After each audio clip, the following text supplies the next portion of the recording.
So we're going to call Assembly Committee on Taxation to order. Madam Secretary will please call the roll and mark members excused, and others arriving late should be marked as present. Assemblyman Paul Anderson. Here. Assemblywoman Benitez Thompson. Assemblywoman Bustamante Adams. Assemblywoman Cohen. Assemblyman Flores. Assemblyman Frierson. Assemblyman Kramer. Assemblyman Marchant. Assemblyman Pickard. Assemblywoman Spiegel. Chair Neal. Just some simple housekeeping items. Please silence your electronic devices. Everyone in attendance should be signed in, even if you don't plan on testifying. And for those testifying, please present a business card to the committee secretary. Also, if you have prepared remarks, please submit a copy to the committee staff. So the first order of business today, we only have one bill, and it is AB43. And I'd like to call the presenter, Mr. Fontaine, to the table.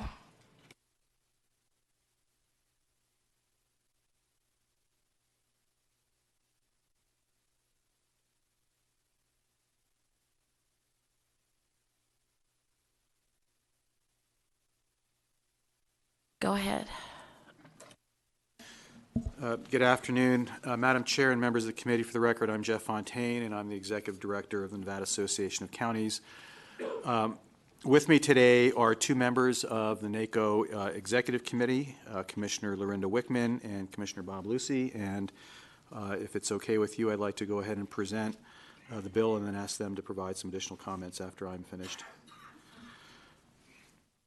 On behalf of NACO, thank you to the committee for the opportunity to present AB 43. We have submitted an amendment, which I believe is on Nellis, and I'll explain that during my testimony. In 2005, the Nevada legislature determined that rising real property values were placing an unreasonable property tax burden on taxpayers, and so to address the problem, the legislature adopted AB 489, which created a system of calculating an abatement or reduction of tax liability. And for owner-occupied residences, that abatement is 3%, and for all other properties, it's 8%. And the abatement is generally called a tax cap.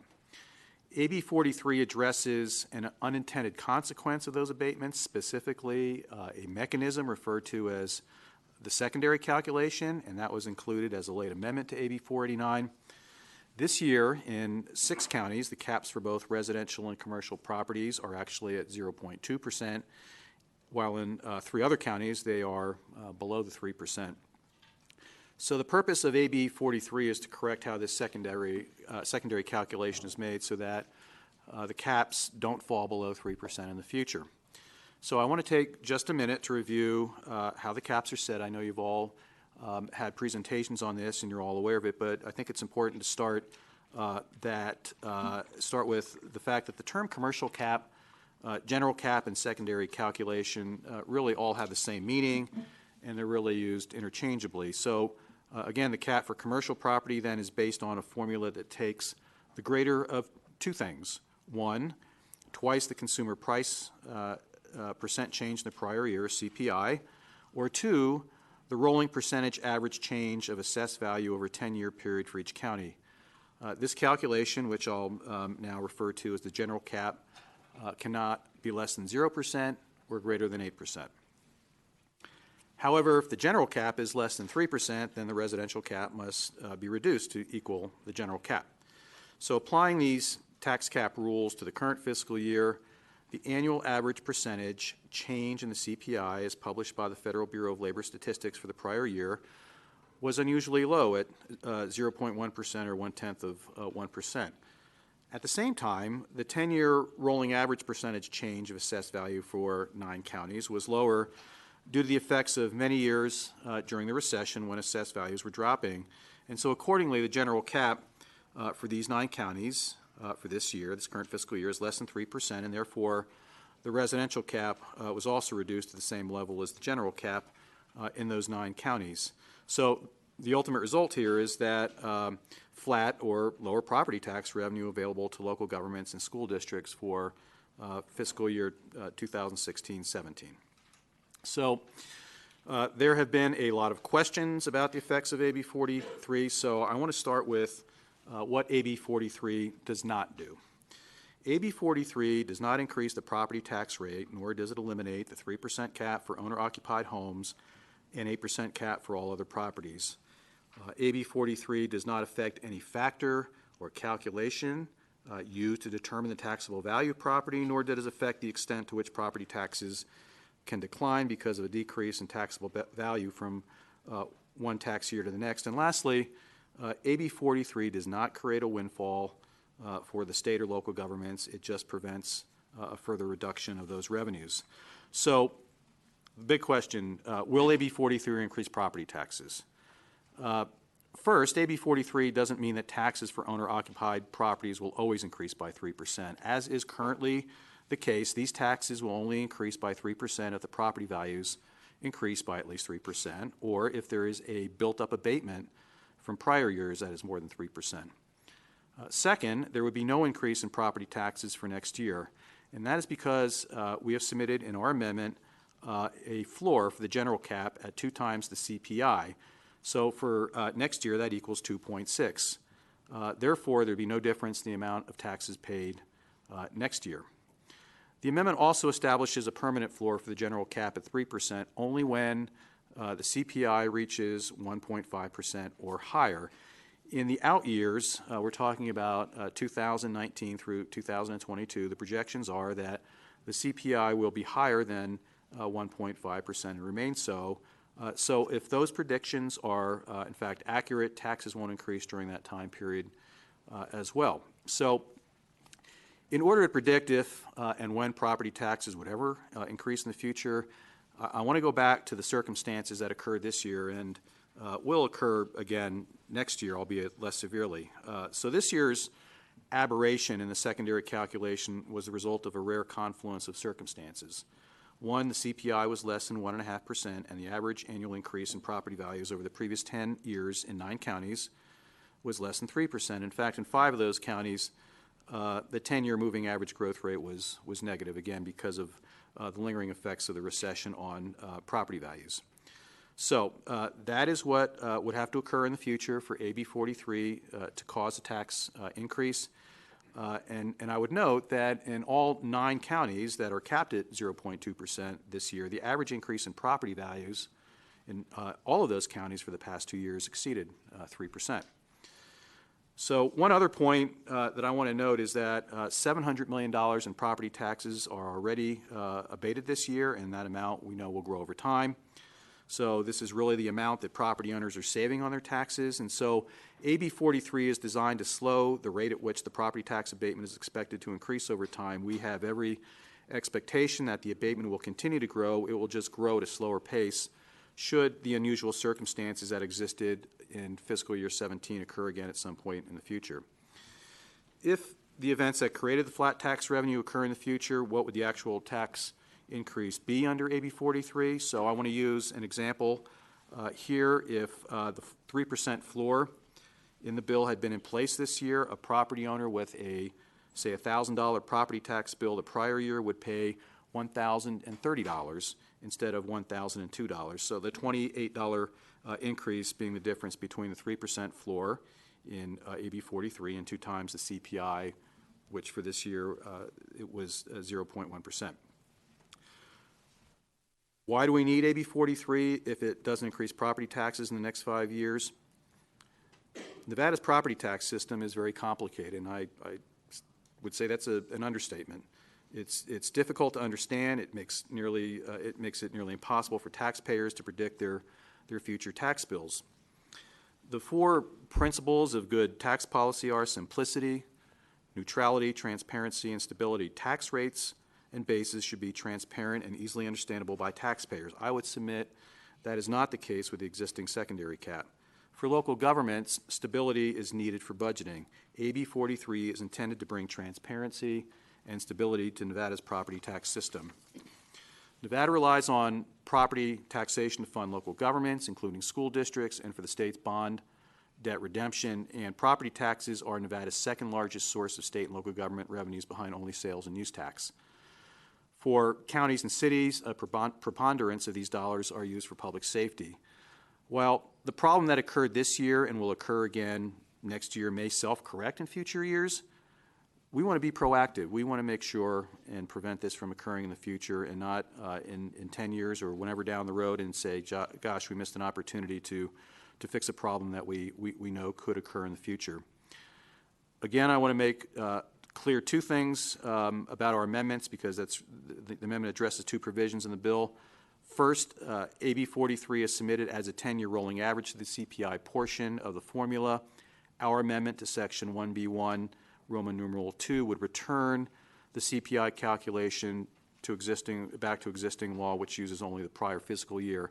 And secondly, and I know it's much more complicated, the second amendment is to Section 1B1, Roman numeral 3, so that there is a ratcheting up of the floor, if you will, for the general cap, starting with the calculation for 2018-19, which we know will be 2.6%.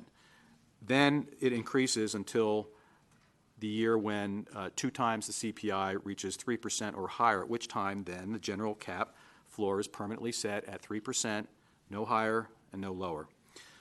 So that concludes my presentation of the bill. Madam Chair, again, thank you again for allowing me to present AB 43. I stand ready to answer any questions, and with your permission, I'd like to ask our executive board members to provide their remarks as well. Okay, go ahead.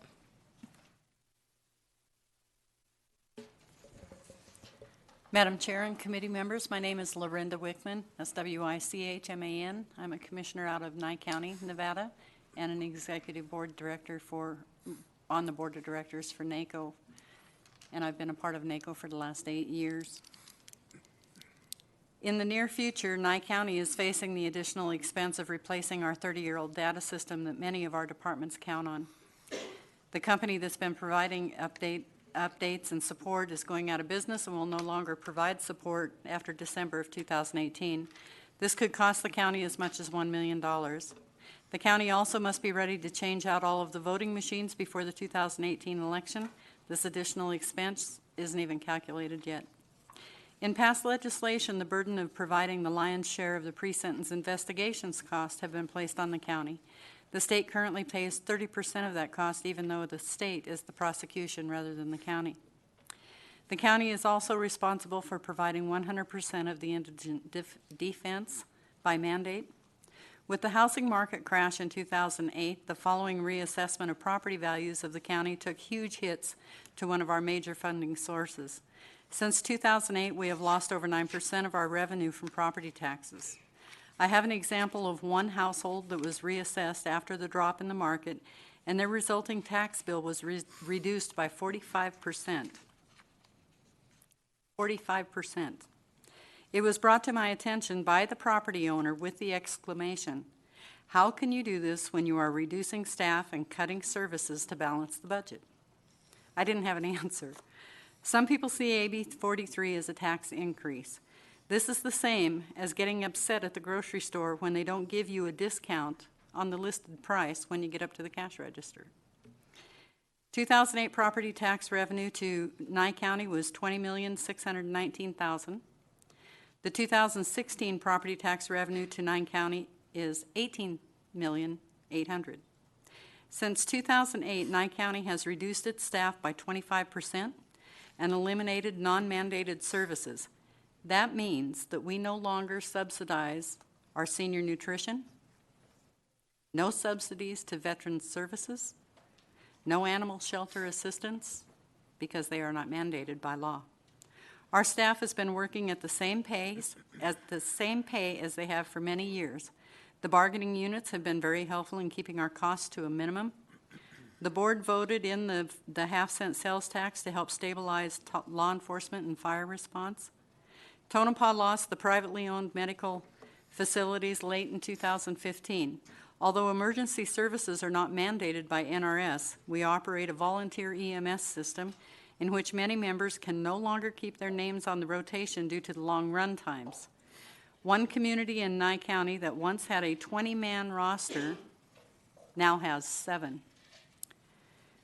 The county is not able to help this situation due to the deep cuts that we have already made and the continued decline in expected revenue sources.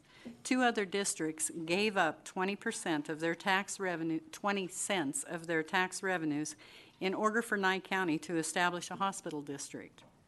Nye County is at the maximum allowable tax rate of 3.67 in all communities except one. That's a cap that's set by the state, and Nye County can't change that cap. By state regulations, we are not able to increase a property tax by more than 3% in 1 year, even if a reassessment indicates that we are well below the property taxes due. I agree with this model as it protects retired folks from losing their homes due to the tax increases. However, no one ever thought that the property values would dive as they did, and no one built in reassessment protections for the counties on the bottom end. Nye County's property taxes this year can't increase by more than 0.2% due to the one-directional formula used to establish our tax rates. How long do you think it will take to recover the 45% lost of the taxes due when we're only able to increase our property taxes by 0.2% in a year? AB 43 would allow the counties to more accurately budget and only allow for a safety net by simply stating the property tax will not increase by more than 3% in 1 year, but it will also not be reduced by 45% in 1 year. By some slim chance, a similar downturn as 2008-2009 should ever occur. Nye County's ad valorem values had steadily increased by 6.3% in 2015 and by 11.1% in 2016-17. However, due to the 10-year rolling average calculation, Nye County is suffering nearly as much this year with a restriction of the 0.2% cap that we did in the past. Using this amendment to AB 43, the individual property owner would never see an increase in his tax bill over 3%, already protected by our taxpayers. This amendment would provide the counties with the ability to plan ahead and considering their budget and realize some measure of stability in a flawed tax structure.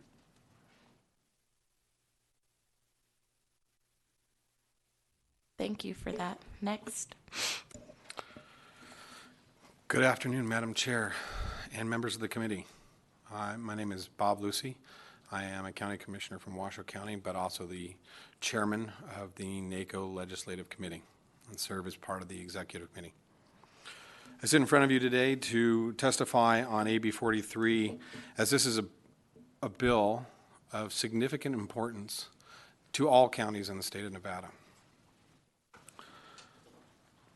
As counties continue to provide all regional services to their respective areas, it is paramount that we are able to provide the services to our residents and our citizens of this great state.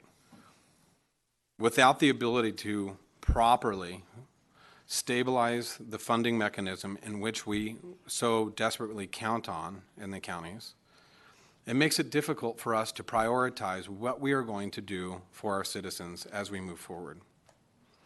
As we continue to see growth in our state, not only north and south, but also in our rural areas, it is paramount that we continue to improve our infrastructure.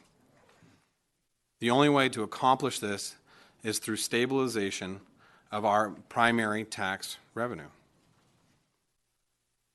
I would highly recommend and ask for your support in this amendment to the current bill as stated. We are looking for continued support in our counties and continued abilities to service our residents to the needs that they expect from our governments. Thank you very much. So we'll open up for questions. Members, do you have any questions? Assemblyman Pickard. Just one brief question. Thank you, Madam Chair. I'm a little confused on just one point, and that's the retroactivity. If I understand correctly, the tax assessments would not be retroactive. We wouldn't be going back and trying to raise money, increase the tax on prior tax years. It would be prospective only. But we are still looking back at least 1 year in the calculation. Is that correct? Madam Chair, through you, to you and through you to Assemblyman Pickard, there's no retroactive application of this bill or the provisions in this bill. The reason you, I think, might think we go back a year is because you have to use the prior year CPI to make that calculation for the next fiscal year.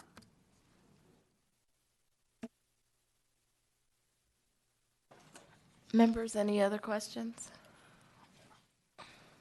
Assemblywoman Bustamante Adams. Thank you, Madam Chair. So, Mr. Fontaine, on the proposed amendment, that's the one we're working off of, right? The mock-up? Okay, so in your opening statement, you said it does not increase the property tax for the average citizen. Can you just explain to me how that it doesn't increase? Because all the emails that we have gotten over the last couple of days implicates that it does. Madam Chair, to you and through you to Assemblywoman Bustamante Adams. So the amendment, at least for next, well, the amendment sets the eventual floor of 3% at whatever 2 times the CPI is in future years, or the calculation is for future years. So we know that the CPI that will be used to set in the calculation for the general cap for the next fiscal year will be 1.3. So 2 times that is 2.6. So the amendment basically says that next year, whatever 2 times the CPI is what the floor will be. So it's a moving floor. So next year it will be set at 2.6, and so there will be no net effect. I mean, what will happen next year actually is that in 10 counties now, property owners will still pay less than 3%, because of the way the floor moves up to 3%. Only when the CPI reaches 1.5% or more does the floor then become 3% permanently, no more and no less. Based upon projections of the CPI in future years, at least up until 2022, the CPI is projected to remain above 1.5%. So if those projections are accurate and they hold true in future years, there would be no increase in property taxes. If that doesn't happen, or if it happens beyond 2022, then there could be an increase in property taxes. But the increase, again, remember, we're still keeping the 3% cap in place. The increase is actually a reduction in the amount of savings that property owners will realize in that tax year. Thank you for that explanation. And so we're talking about projections of CPI, and so where did you get that information from? Madam Chair, to you and through you to Assemblywoman Bustamante Adams, I'd have to go back and get that information and send it to you if that would be okay. Yes, that's fine. I'm just concerned because I just want to make sure that we understand where those projections are coming from. And then also, last question, Madam Chair, you said that it does not create a windfall for the counties. Did I get that correctly? Madam Chair, to you and through you to Assemblywoman Bustamante Adams, I can tell you that when we were discussing this bill with other local governments and with the NACO board, that was never the intent, to bring in additional dollars to do new things.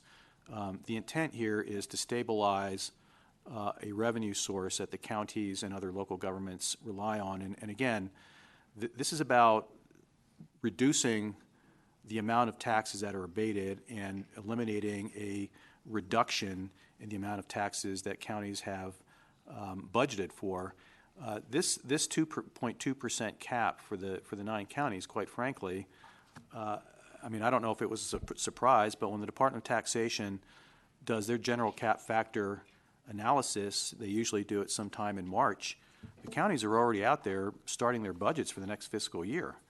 And so this is about not having those county revenues reduced, it's not about bringing in more county revenues for other purposes.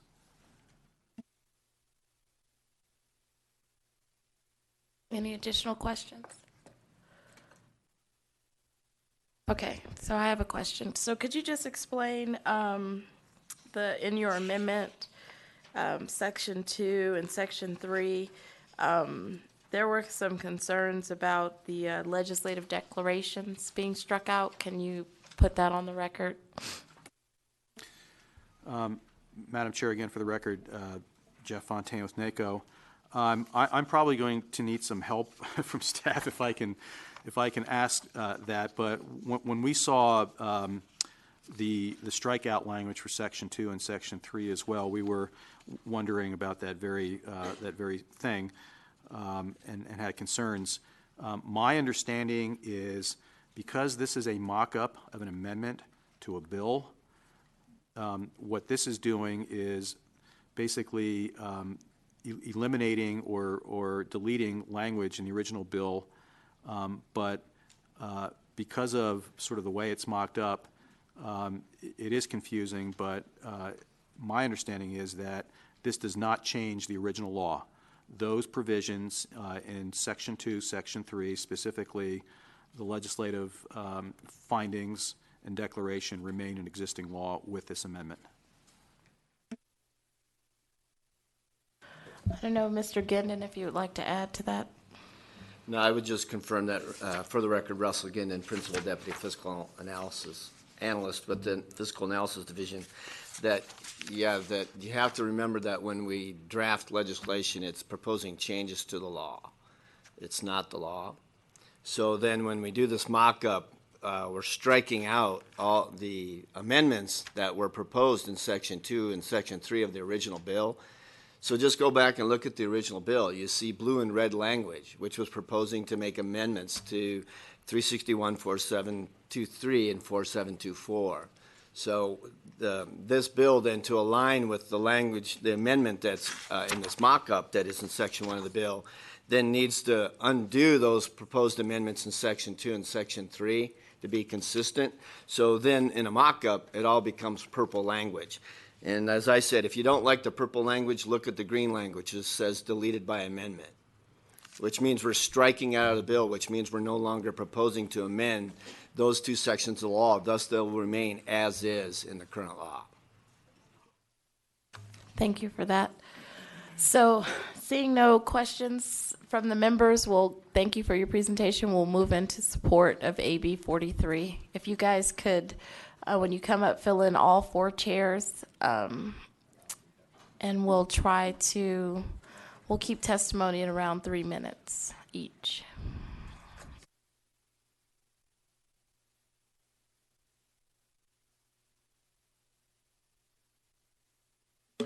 Thank you. Good afternoon, Madam Chair, members of the committee. For the record, my name is Wes Henderson, and I serve as the Executive Director of the Nevada League of Cities and Municipalities.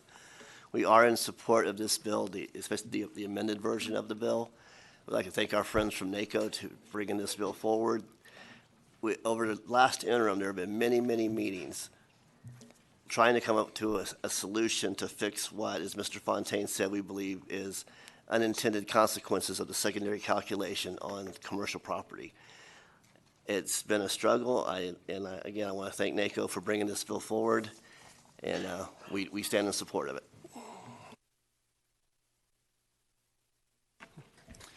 Good afternoon, Madam Chair, members of the committee. My name is Jeff Kronk. I'm the Financial Services Director for the City of Sparks.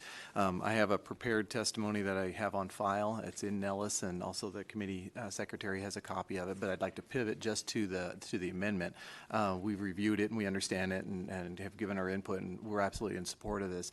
The amendment, we see that as really as addressing positively a technical flaw that created an extremely low property tax cap in 2017, which we wouldn't want to repeat.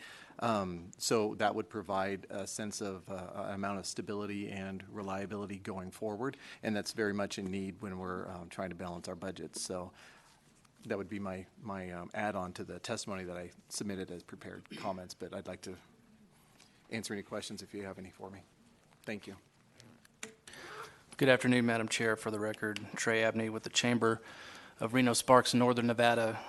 We support the concept behind this bill because our property tax system is broken.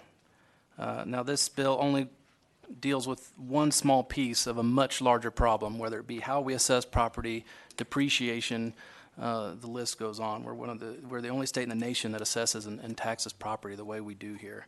We must fix our broad-based taxes, property and sales tax for that matter. Several of you have heard me talk about WC1, which was our campaign last year to raise sales tax on everybody in Washoe County to pay for school construction. The reason we had to do that is because our revenue sources like property tax don't work.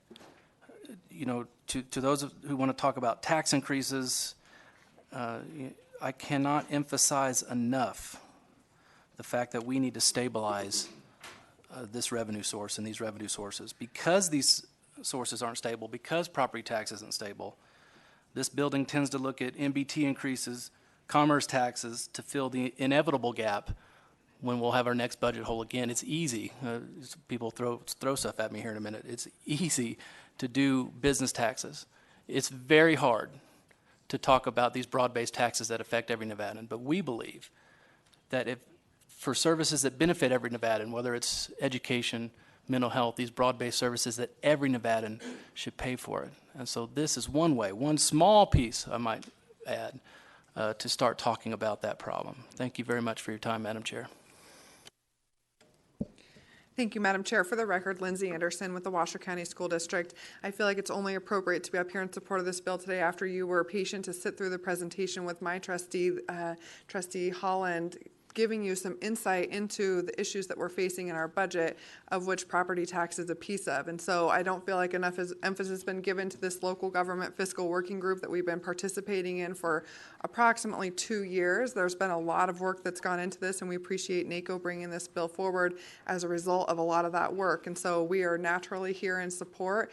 Again, this is a small piece, but this will help us minimize future situations that we're in right now where we are trying to explain to our parents and constituents about why we are not increasing or improving educational services during a time of economic growth, because our property tax revenue is flat. It's very confusing and hard for people to understand during economic growth about why they're not seeing big increases in spending in their schools. And this is one reason that that's happening. And so we are here in support of trying to limit those future occurrences. Thank you.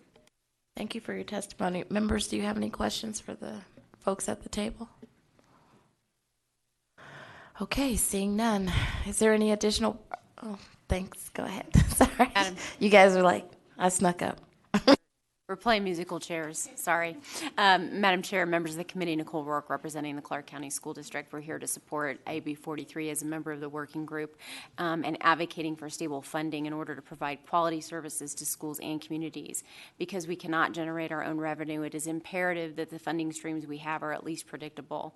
Our property tax revenue is at roughly 2006 levels now, with current dollars having significantly less buying power. The state's FY17 education budget was built on the expectation that property taxes would increase 3.5% between fiscal years 2016 and 2017. So when FY17 revenue came in at 0.2%, that loss was $17.7 million to the Clark County School District. $10 million of that loss was for operating taxes, and that could have funded textbooks and online curriculum for approximately 72,000 students. On the capital side, $7.6 million could have generated over $87 million in bond capacity that could have built one new elementary school, replaced 2 HVAC systems, and also installed 2 new chillers at elementary schools or middle schools where those are needed. So these revenue losses will not be made up in future years, and for that reason, we believe that AB 43 as amended will prevent this anomaly from occurring in future years. Thank you. Thank you. Good evening, Madam Chair and the committee members. Scott Gillis with the City of Reno. The City of Reno supports AB 43, and we are also part of the local government working fiscal group. I want to first thank NACO for bringing this bill on a very complicated topic, as we all found over the last year and a half working on this issue. And thank you for their amendment, which cleared up the concerns we had at the City of Reno.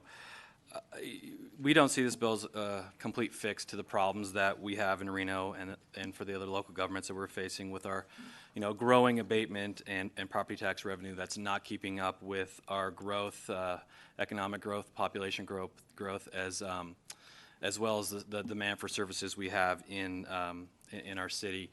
However, though, this bill does provide things that are key for us going forward, which is some predictability and stability with the caps and our budgeting process. So with that, I would just like, again, to thank NACO for bringing the bill and appreciate your time hearing it.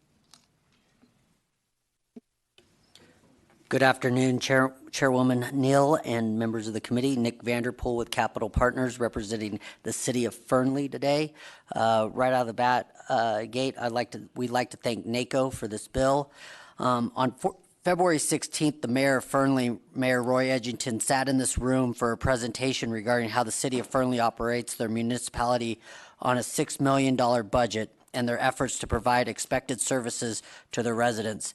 Chairwoman Neal, even you commented that you were shocked by the figures you were presented and that they are poor Fernley.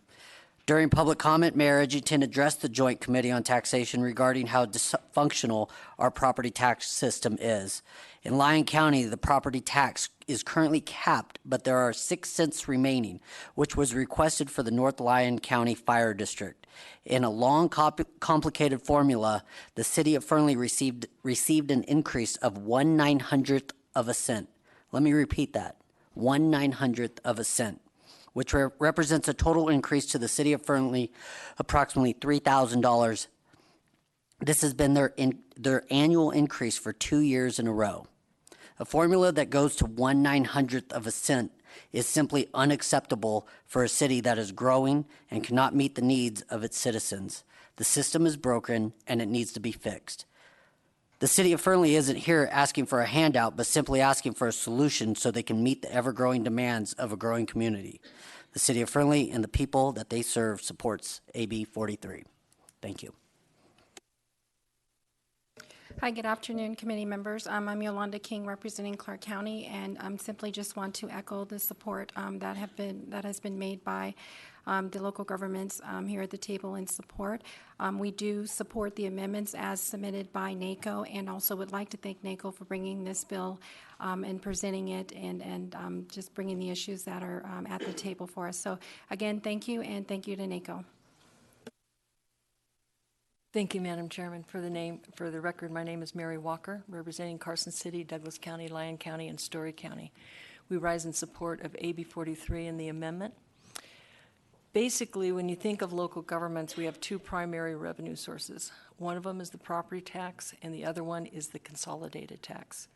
This year, we became painfully aware that now both of those primary revenue sources are unstable. If you look at the consolidated tax primarily is made up of sales tax, which is one of the most unstable revenue sources that government can rely upon. Consider when 9/11 happened. When 9/11 happened, people stopped flying. We didn't have visitors coming to Reno or to Las Vegas because people weren't flying. And we went into a recession, lasted about 18 months right after 9/11 happened. That can happen again. It's an unstable revenue source. This year, what happened, and the property tax cap of 3% and 8% went into effect in 2005. And we did see ongoing stable increases until this year because of this fluke of the secondary cap that nobody quite understood how it worked until it triggered this year.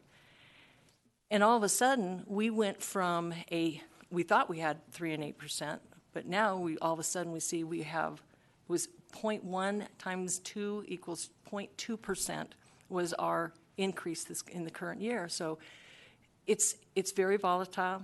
All we're trying to do with this amendment is to stabilize one of our primary revenue sources, which is the property tax. The C-tax is always going to be unstable, but at least we've got to have one of them that's stable, and we would sincerely appreciate your consideration of this bill. I think it's very, very modest, and I think that NACO did a great job in pulling this together. Madam Chair, committee members, Chris Daly, Nevada State Education Association, representing 40,000 educators across the state. We're working to ensure high-quality public education for every Nevada student. NSCA supports AB 43 to refigure how property tax is calculated. We think that AB 43 is the bare minimum that the legislature should be engaged in. It's interesting when you listen to what people say. Just about everyone will say, we don't want to pay more taxes. And just about everyone will say, we want better schools, or we want improved government services. And unfortunately here, we have a math problem. It's a basic or simple math problem. But for those of you who sit through hours of testimony in education committees, and that's one of the committees that I follow, there's no shortage of great ideas about how we can improve our schools. I'm sure on the city and county side, there's no shortage of ideas of how to improve government services. There's shortages of resources. And so getting the property tax stabilized and getting it right, that's a good step. We need to take more steps as well to find additional revenues. Thank you. Thank you for the comments. So we're going to... Oh, I do. Sorry. You guys are signed in support? In Las Vegas? Oh, yes? Yes. Okay. Go ahead. Good afternoon, Madam Chair, members of the committee. For the record, my name is Gary Ameling, and I'm the new Chief Financial Officer for the City of Las Vegas. Although I'm new to Las Vegas, I have 27 years of government finance experience, having previously served as Director of Finance for the City of Santa Clara, California, and Director of Administrative Services for the City of La Mesa, California, in addition to 13 years in the Finance Department for the City of Bellevue, Washington. Having been intimately involved with property taxes in both Washington State and the State of California, I can say that I've found the way property taxes are levied and annually adjusted based on the current law in Nevada to be difficult for the public to really understand and extremely challenging for local governments. I totally get the intent of the prior legislation to establish reasonable caps on property tax growth and to protect property owners and to provide some certainty to agencies in the share and distribution of the tax collections. However, based on the way the secondary cap formulas have actually worked, government agencies, including the City of Las Vegas, have seen their property tax collections severely restricted. At a time when the economy has rebounded and most government agencies throughout the country have been able to restore services that were reduced as a result of the Great Recession, Las Vegas had to cut its budgets in fiscal year 2017 due to the 0.2% property tax growth for this year. If the current formulas are not adjusted, providing even already reduced service levels will continue to be a challenge for us. Although AB 43 doesn't fix all the problems, it's a step in the right direction, and the City of Las Vegas strongly supports its passage. We also strongly support the legislature undertaking a comprehensive study of all the challenges and possible solutions to the property tax issues that have been raised, and look forward to participating in these conversations. Thank you for hearing my testimony this afternoon. Thank you. Go ahead. Thank you, Madam Chair. For the record, Mark Vincent. I'm here as a citizen today. I'm the retired CFO for the City of Las Vegas, providing Gary here with a little color commentary. Obviously, I am in support of the AB 43 as amended. I was looking at the report that Applied Analysis provided to you all on February 14th at your joint meeting. There's a couple statistics in there that caught my eye. Jeremy had reported that the property taxes on a per capita basis, as well on a per housing unit basis, had dropped over 21% since fiscal year 2006. Economic data shows that for the Las Vegas MSA area, for the same period of time, for the same 10, 11 years since 2006, the MSA personal income increased 22%. And our MSA population also increased at 19%. I find the divergence of those two numbers is kind of remarkable. From a Las Vegas perspective, though, since the peak, the tax revenue peak of 2008, and that's the abated peak, net of abatements, Las Vegas's property tax revenues have decreased 24%. And as a result of that, their full-time employee non-public safety staff had to decrease 20%. For that same period of time, the Las Vegas population increased 6.8%. They added 4 new fire stations. That was a 24% increase in fire stations. They went on 133% more EMS runs, emergency medical service runs to respond, and they added over 10% additional park and trail acreage. So as we've been talking about the 0.2% cap, the impact for the city of Las Vegas for fiscal year 17, the year we're currently in, is about $2.7 million. And I know that seems like perhaps a relatively small number, but one example of to bring that to home is also for fiscal year 17, the Las Vegas Metropolitan Police Department, which we jointly fund, or the Las Vegas City jointly funds with Clark County, had an $11.7 million deficit. The city's share of that deficit would have been $4.3 million. The city and the county were able to get the Las Vegas Metropolitan Police Department to access one-time monies to plug that gap. But that gap will need to be filled in fiscal year 18. And that's a $4 million shortfall just to stay constant. And so that tax revenue would have come in handy for that. So with that, I want to thank you for allowing me to testify today. Appreciate it very much. Thank you, Madam Chair. Thank you. There's a third person at the table, right?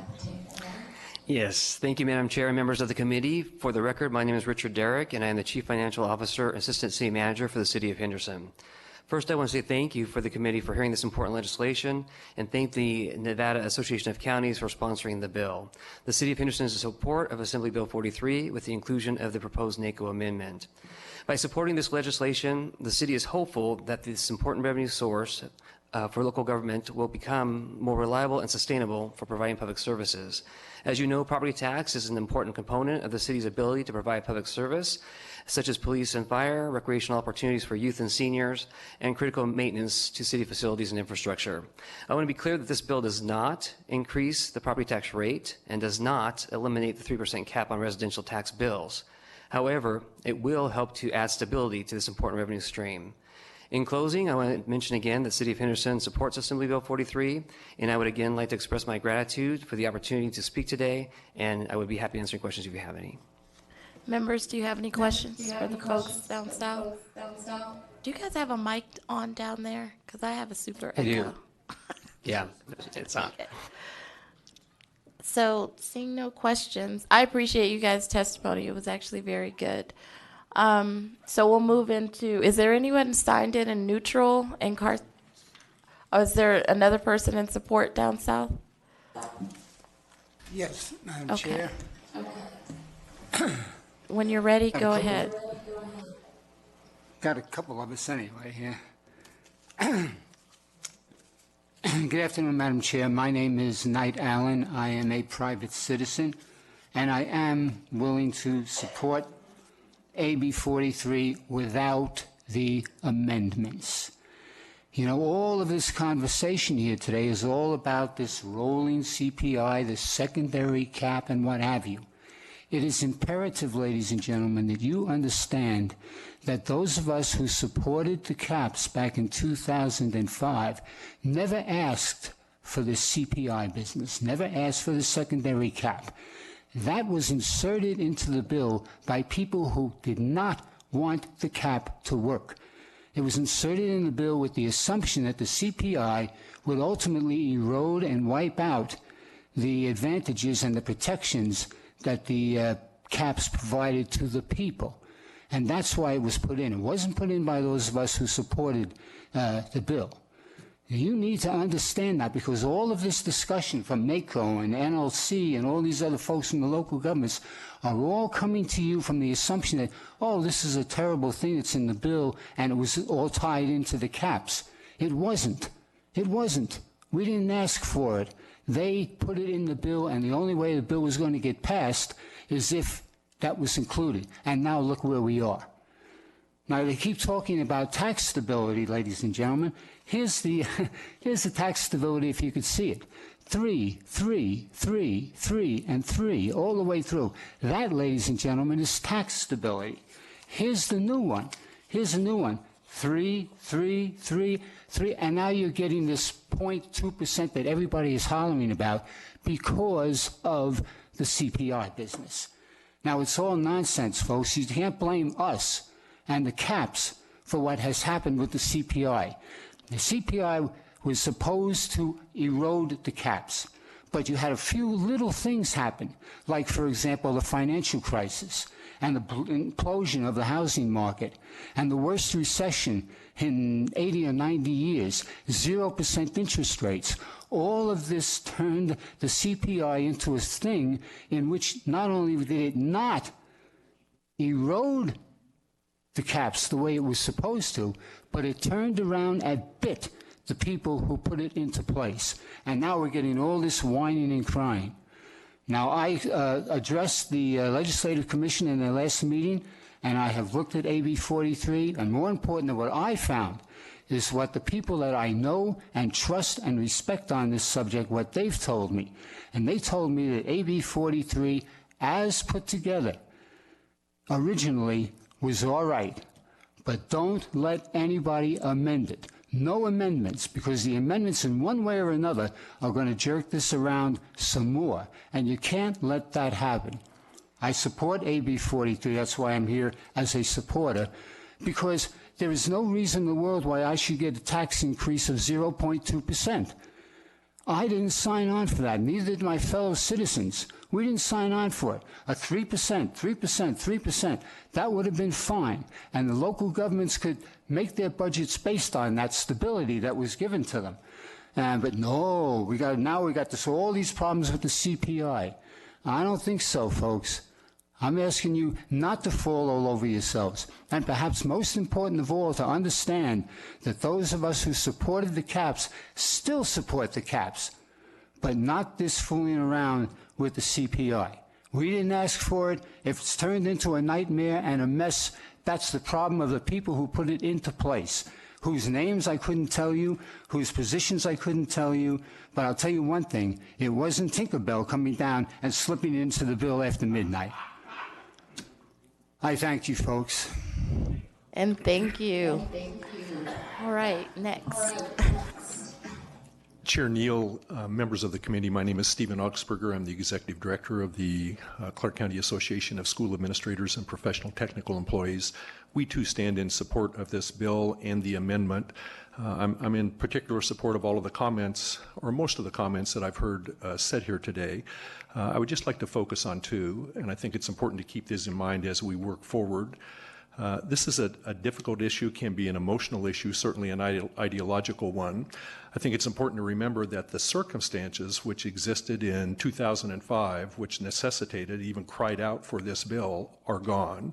Those circumstances are no longer here. We have a robust economy, at least the economy is becoming more robust.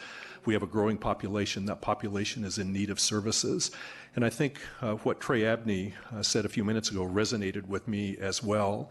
We all share in providing those critical services to our population, young and old, services associated with police, fire safety, education, services to the aging and elderly, welfare services. Every single Nevadan shares and can be a recipient of those services. We all need to share in the expense of those, and that's what this bill will do. Thank you. Again, we stand in support of this bill and its amendment. Thank you. Members, any questions?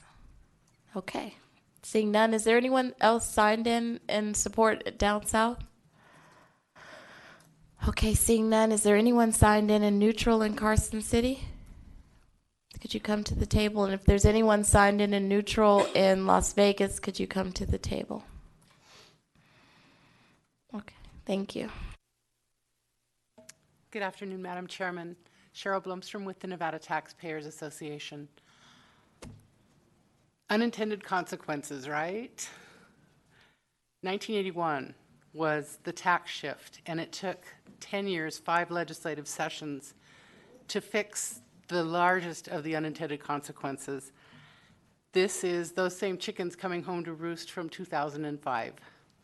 We support what NACO is doing in concept. We absolutely support finding a way to stabilize what our taxpayers see so that they don't see the spiking up and down tax bills that we were looking at in 2005. We don't want taxpayers to have to wonder what their tax bills are going to be like. So we are very interested in seeing this bill go forward. We're very interested in continuing to work on it. And I'll stand for questions. So we have a question. Assemblywoman Benitez Thompson. Thank you so much. So just making sure I'm understanding everything right. So as we look at this and we look at the proposed change to the formulas, different counties are going to start hitting that the 3% floor at different times. It looks like probably Story County in the first year this would be enacted would probably hit that 3% floor first, with potentially Churchill and White Pine coming online in the following year. And then once the counties hit that 3% floor, we essentially have a flat tax, correct? With the ceiling and the floor being 3%. Correct. We have a flat tax. Essentially, yes. We have a 3% floor. Okay. And it's arguably we'll see that in the next year. The first, most of the counties are going to be at 2.6 this year. That's what the Department of Tax is forecasting. In the following year, most of the counties will go to about 3.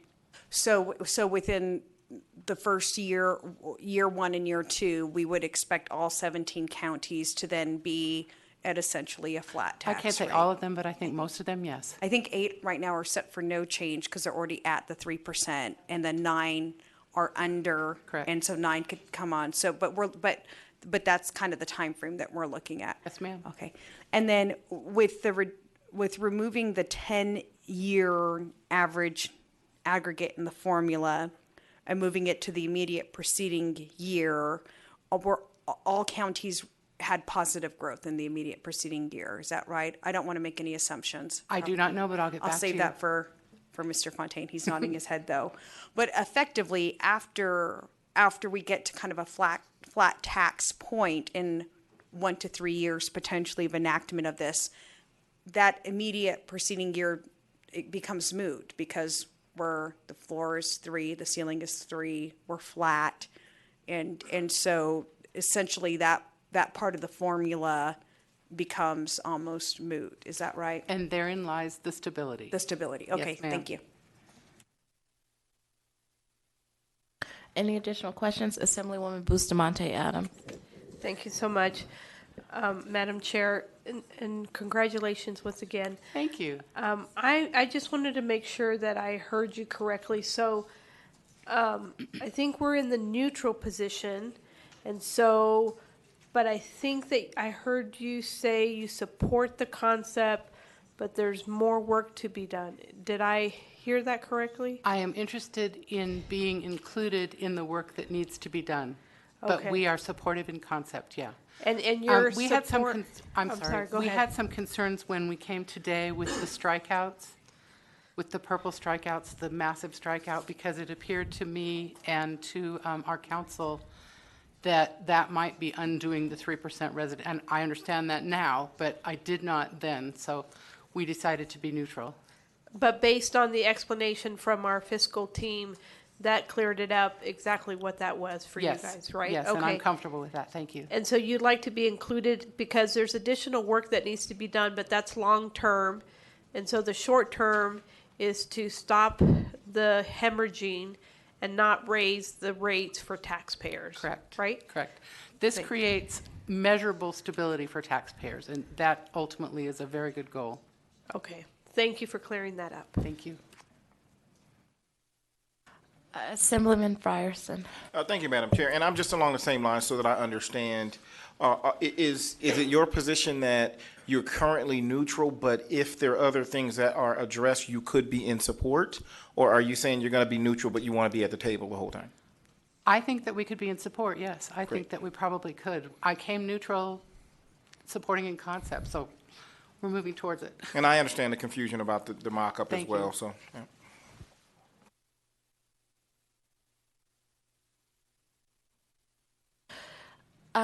Just real quick, did you say what changes you wanted to see in AB 43 amendment? No, I wanted a clarification on the purple strike-throughs. Okay, which we already established. Right. Okay. That's on the record now, but it wasn't, when I came to the meeting, it wasn't. Okay. Well, Wasn't should clear I to be me. shifting you to support? Yeah, you could shift me to support for the, yeah, I think so. Okay, that's what it sounds like. All right. Thanks. That works. Thank you, Madam Chair. Well, I don't think our members have any. Are you coming up? Are you last minute sign in and neutral?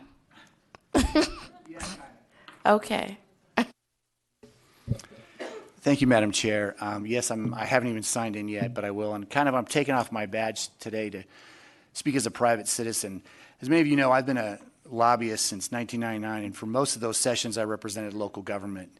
And one of the things that I learned when I was a local government lobbyist is that the LSST is, what property tax is, and it goes to the school I know, districts. Mr. Musgrove. Can you just say your name for the record as a private citizen? I'm sorry, Dan Musgrove, private citizen. Thank you. One of the things that I learned as a local government lobbyist was that the LSST, as we've all talked about today, goes to schools. But the issue is we have a Nevada plan that says if the LSST doesn't meet the Nevada plan, then state general fund has to make up the difference.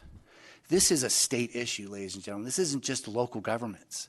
And I think that's one of the points that's been missing here, at least in the testimony that I've heard today. We don't know what's going to happen with the Affordable Care Act right now. We're facing a challenge with Medicaid and funding that is beyond our comprehension right now. The fact is, if the state doesn't take this opportunity to stabilize revenue throughout this state, you're missing the opportunity for a revenue source that potentially could make up some of those differences that we're all going to face when we have to provide services to our citizens. Again, it's not just a school district, it's not just a local government issue, it's a state issue, because if property tax doesn't make up the dollars that you need to fund education the way citizens demand, it's general fund dollars. So thank you for the opportunity. I take any questions. Do members have any questions? Okay, you do? Speaker Frierson. Thank you, Madam Chair, and I appreciate your perspective, Mr. Musgrove, knowing your experience and offering it from that perspective. I want to just make it clear because as the Speaker Pro Tem mentioned earlier, we've been getting a lot of communication about concern about raising property taxes and raising taxes. And it seems to me with this mock-up that not only is it potentially decreasing because it's the lesser of a couple of cycles, but then keeping it stable moving forward so that it's preventing us, heaven forbid, another economic downturn, that we don't have to close a hospital or we don't have to shut down services, going from even the 3% down to 0.2%. So this is not raising, but keeping stable, and quite frankly, at least in that window of time, decreasing it, but keeping it at that lower level moving forward. And I appreciate that comment, Dan Musgrove. I think what you're talking about is just we need to stop the further erosion, and that's really what this is an opportunity to do. And again, we meet every 2 years. We don't know what's going to happen with the federal government when it comes to Medicaid and Medicare and all those kinds of issues. And again, it's going to fall on the back of the state to kind of meet those services that all of our citizens are going to need. So I appreciate that comment, Mr. Speaker. Thank you for the opportunity to speak. Okay, thank you. Members, do you have any questions? Okay. So before we move into opposition, I just want to acknowledge, I just caught her in the corner, our former speaker, Marilyn Kirkpatrick, and it's her birthday.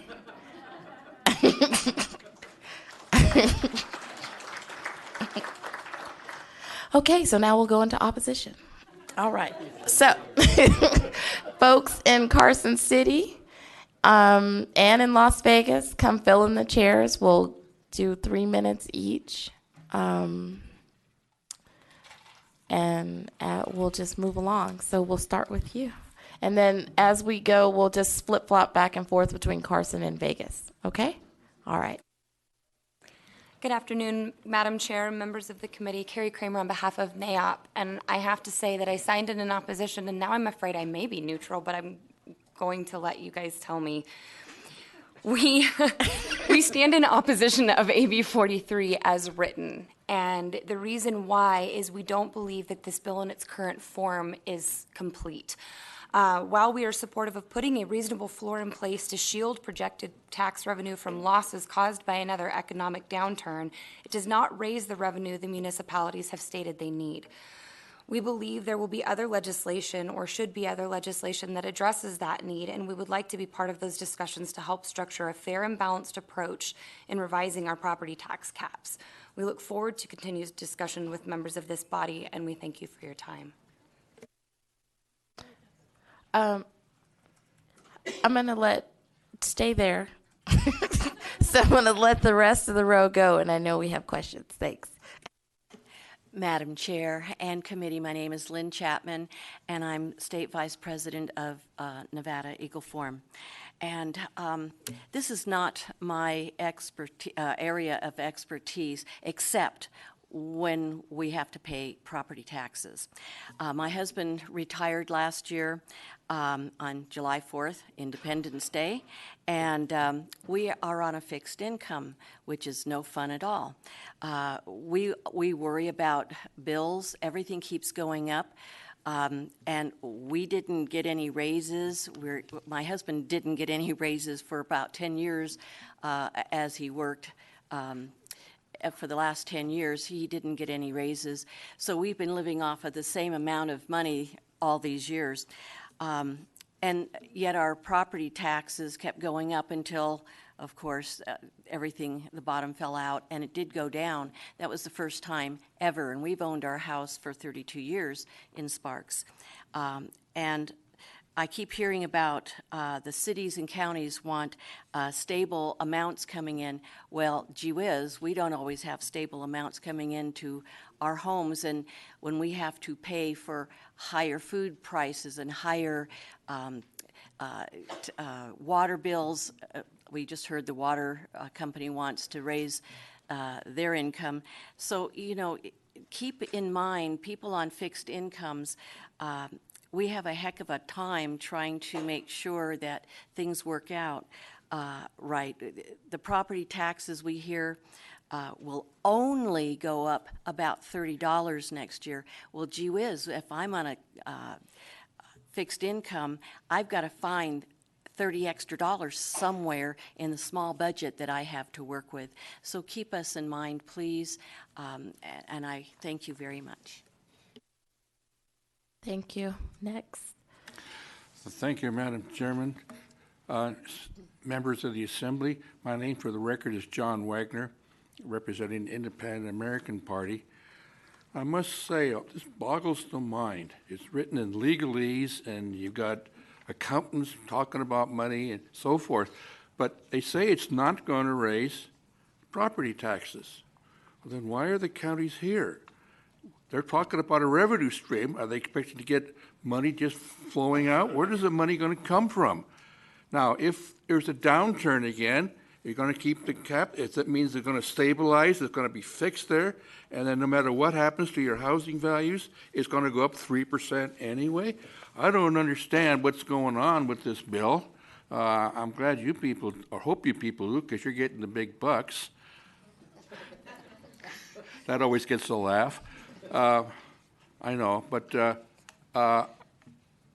I see it, the money's got to come from somewhere, so the counties are trying to get more money, and it's not going to be a tax increase. Where's that money going to come from? Next. Madam Chairman, members of the committee, this is a difficult bill to understand, and so I don't pretend to completely understand it, but I have a couple of observations I'd like to make. Stop. Ms. Hanson. Sorry, Janine Hanson, State President, Nevada Families for Freedom. Okay. Sorry, Thanks. Madam Chairman.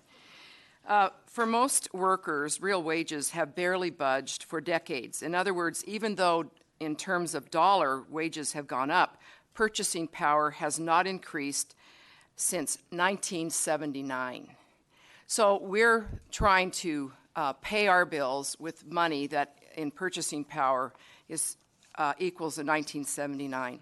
When you talk about stabilizing this tax, it's nice for government to be able to stabilize things, but for us in families, it's not stabilized. Several of my friends in Elko have lost their jobs this year. My good friend, her husband lost his job at the mines. He's now working at a job that pays half as much after a year of trying to find one, and she was working 3 part-time jobs, now down to 2. This last year for me, my husband lost his job. He worked part-time for an entire year.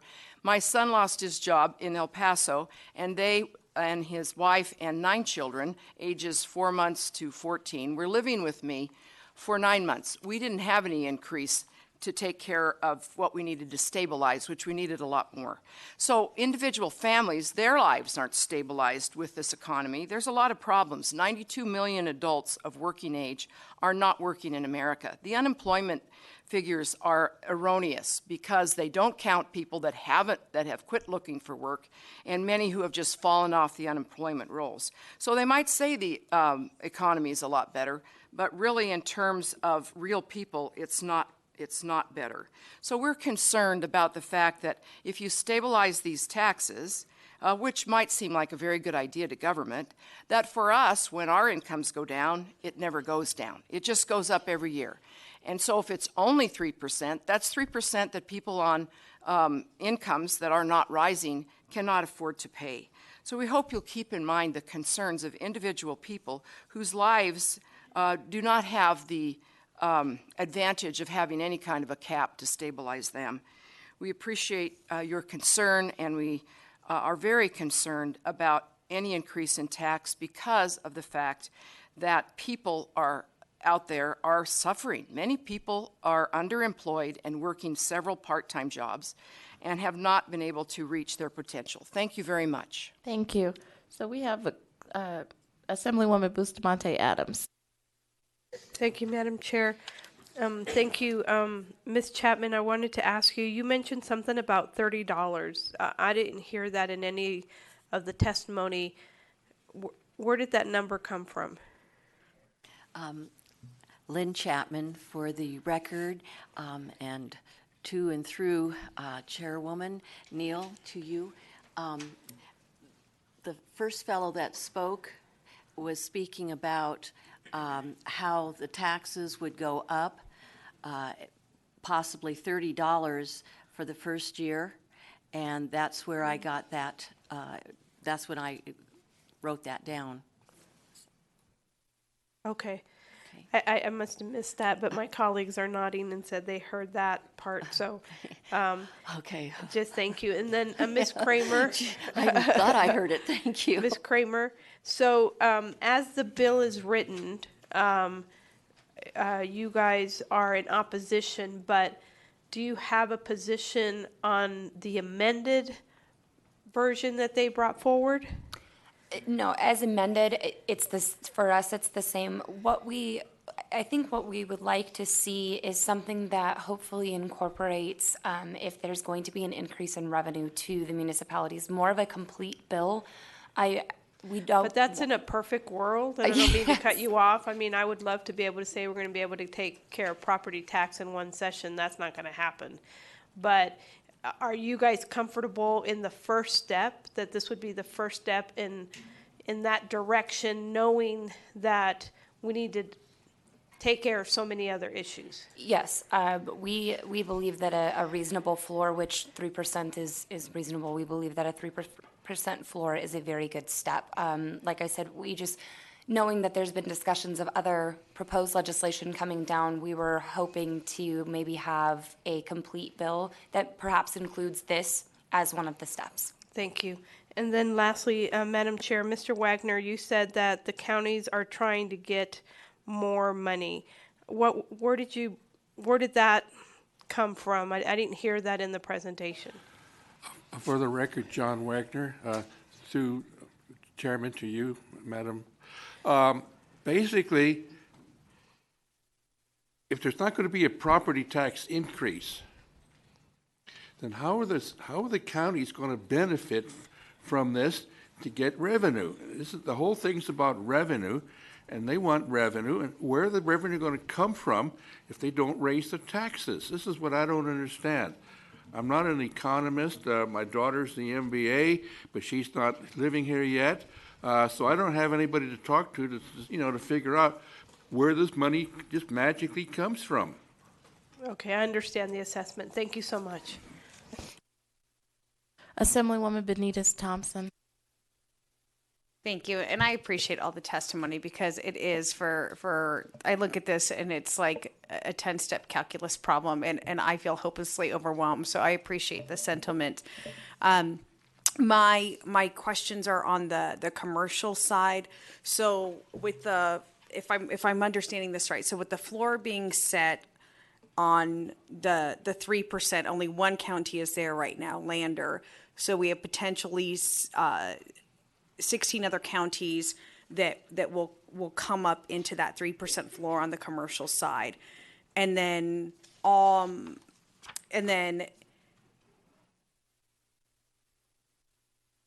no, I'm sorry. So there's nine counties that would potentially have the ability to kind of ratchet up, is the term I heard, up until the 3% floor.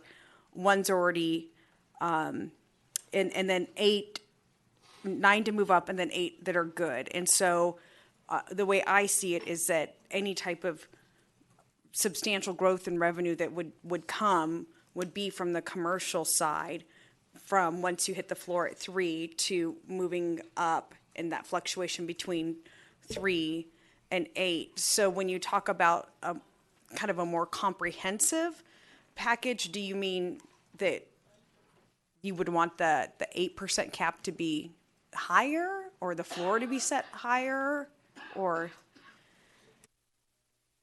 Thank you, Madam Chair, through you to Assemblywoman Benitez Thompson. I think what NAOP is looking at is not knowing exactly where it needs to be. They use the terms fair and reasonable when we were here during their legislative day with legislators. I think what their concern is again, this is a very good step because it sort of stops the hemorrhaging, I believe is what the term used earlier was. I think what their concern is if there's another piece of legislation that perhaps revises the caps, so revises the 8%, or it does, it blows them off, which I don't think we're going to see happen. But Jeremy Aguero in his presentations provided many, many alternatives for us as we go down this road with property tax caps. And I think the concern is just putting a 3% floor and an understanding that it can raise revenue. That way, what's the initial cap going to do? And is there legislation that'll be proposed that'll change that cap and then increase revenue even more? Okay, thank you so much. I appreciate that. Okay, thanks. Members, do you have any additional questions? I don't see any. So we'll move down south. And any additional persons in Carson, could you move to the table, please, in opposition?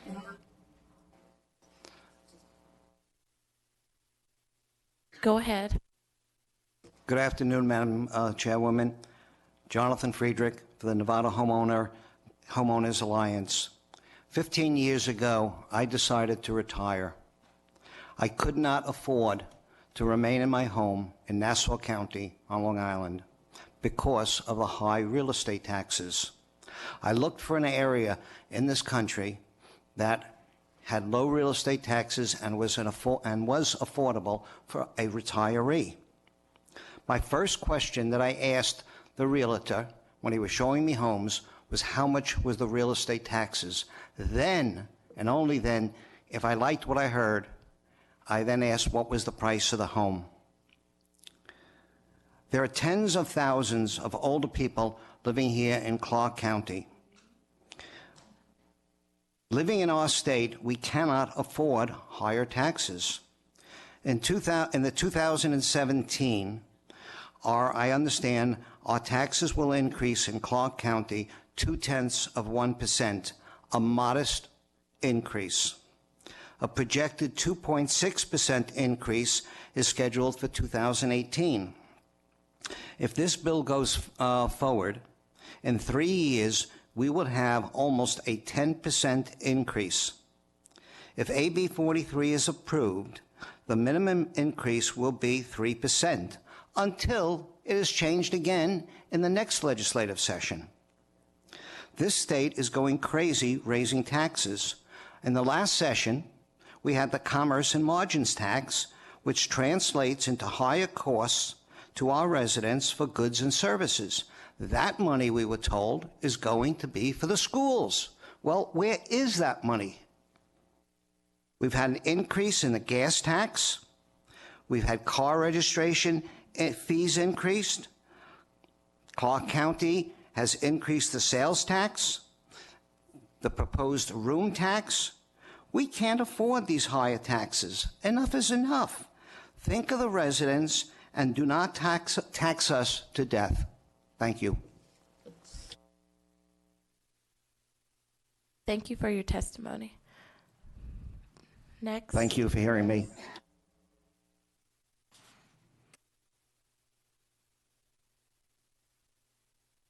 Good afternoon. My name is Edward Locke. I'm a homeowner in Las Vegas.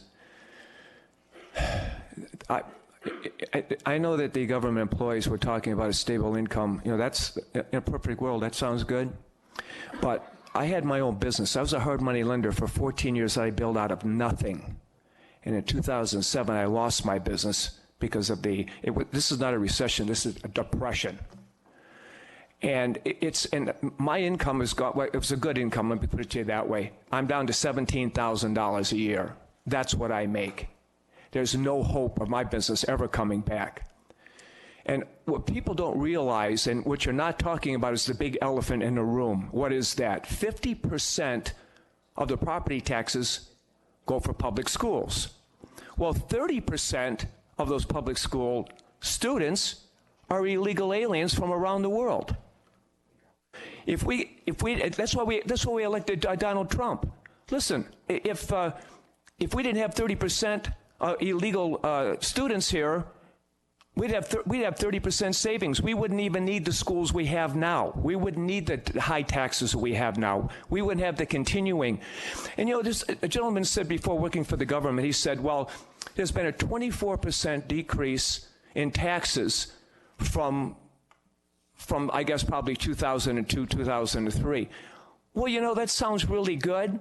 But my taxes, I have two homes. I pay $8,000 a year in property taxes now. I have no children. I've never had any children. So I'm paying for everybody else's children. Well, on one house alone in 2005, it was $10,000 a year. You know, this sounds really good, but when you have government people with their hands out and never had a business on their own, never invested their own money, just give me more money. It doesn't work that way. I started my business from nothing. And build it up to 2014, as I said. Well, when the crash came, that was the end of the business. You cannot continue to raise taxes all the time. Leave the bill the way it is. Stop what you're doing. Every time you turn around, we're nickel and dime to death. What is wrong with you people? Thank you. Thank you for your testimony. Next. Good afternoon, Chairman and Committee. I'm Colonel Robert Frank, Air Force retired, Henderson, Nevada, and I lived here for 12 years. I represent the NevadansCAN which is a coalition of organizations supporting civil rights and constitutional rights. One of our main organizations that support us is the Congress of Racial Equality Corps, with thousands of members. My reason for telling you that is because surely by now everybody in this country is aware of the fact that the country is changing in its attitudes toward government, toward elected officials, toward government employees. And the attitude right now is live within your means. Don't let your conflicts of interest drive your goals for raising taxes unreasonably. Our people don't understand why there's any reason to change the tax rules. Leave it alone. It's not broken. It doesn't need to be fixed. And taxes in this area do not need to be raised. As Mr. Friedrich said, I also like he came to live in Henderson from California because I was fleeing excessive taxes and excessive burdens of taxes. I believe you know from your own demographics that somewhere between 40 and 50% of the homeowners in Clark County, I'm told, represent seniors over 50 years old. If you did a poll of them, I would predict to you that the high majority of them came from out of state. They did not come from other places in Nevada. Like me and Mr. Friedrich and tens of thousands of others that came from other places. They came to a state that promised them stability in their taxes, and stability is a two-way street. Stability for you and your bureaucrats, and I used to be a bureaucrat when I was in the Air Force and when I served in the Department of Energy, and I understand how that business works. But my point to you is each one of you are also citizens. You also have families. You also have senior members of your community, and you have to be more concerned than you appear to be for what the impact is going to be on this large, very large population in this county and as well as in the north living as retirees. Because what you may do is wind up killing the golden goose that created the bonanza of property development and real estate business in this state for the last 20 years. You could be killing the golden goose by making taxes unstable for retirees and for other people that are coming here. So I urge you, don't change the tax system. It's not broken. And it would be the worst possible year that I can imagine that you might want to play with taxes with what's going on in Washington, which could roll downhill. Thank you very much. Thank you. Members, do you have any questions? Okay, seeing none. Are there any additional folks signed in? Oh, yeah. Go ahead. Hi, thank you for giving me the opportunity. My name is Michelle Muller. I'm a resident of Las Vegas, and I also represent NevadansCAN, and I also represent the Las Vegas Valley Tea Party, but I also represent myself. One thing I want to make sure I understand is that once the tax, under these new formulas, once it reaches the 3%, it will stay static, but it'll be 3% every single year. It will never go down. So that's a floor, but it's not a ceiling. Now, if I don't have that correct, somebody please correct me. I would like to bring to your attention that the tax base is not static. If you open your eyes around Las Vegas, there's building going on all over. Las Vegas is growing by leaps and bounds as far as the construction of homes and apartment buildings and businesses and et cetera. The rural counties do suffer because they don't have as much growth, but that's mostly because the feds own most of their land, and that's another issue that needs to get addressed. I would say that that the counties should investigate what services can be provided by the private sector for less than must be charged by counties right now, because they are hamstrung by public employee labor unions and ongoing pensions that are out of control and unsustainable. The public trough is not bottomless. And the people on Social Security don't see their income rising by any 3%. My mother sees her income, her Social Security check go up by maybe $3 a month every year, maybe if she's lucky, if Medicare doesn't take that amount right back. So I would like to reiterate that the growth of the public sector is not sustainable. Private sector growth will drive increases in taxes to the public sector, but the public sector has to rein itself in and find other ways to pay for things. Thank you. Thank you. Next. Madam Chair, members of the committee, for the record, Robert Gaudet, Las Vegas, Nevada. I've lived here for almost 50 years, so I kind of consider myself a native. raised my daughter here. I lost my wife here. I consider this my home. Why did we, the people, send you to the legislature? We sent you there to represent us, not to raise our taxes again. It was just 2 years ago. The legislature stuffed down our throat the biggest tax increase in Nevada history. Do you guys ever consider cutting taxes, cutting spending? No, it doesn't look that way to me or anyone else. But it seems that you don't have a problem giving big tax breaks to companies that are reportedly filing bankruptcy. You don't have a problem doing that. Or spending our tax dollars on a stadium that the average person will not be able to take his family to because of the price of the tickets. Please, I urge you, do not pass this bill. This bill will remove the property tax cap and lead to tax increase. They're even telling you that. Okay? Why don't we do this? Why don't we put it to the vote of the people and see what they say? History shows that it won't pass if you do that. All right? Thank you very much. Thank you. You have a question, Mr. Goddett? Is it Gott? And Ms. Mueller, could you come back to the table, the two? Yes, ma'am. So Assemblywoman Bustamante Adams has a question for you, and then I want to clarify a remark that Ms. Mueller said, but I'll let Assemblywoman Bustamante go first.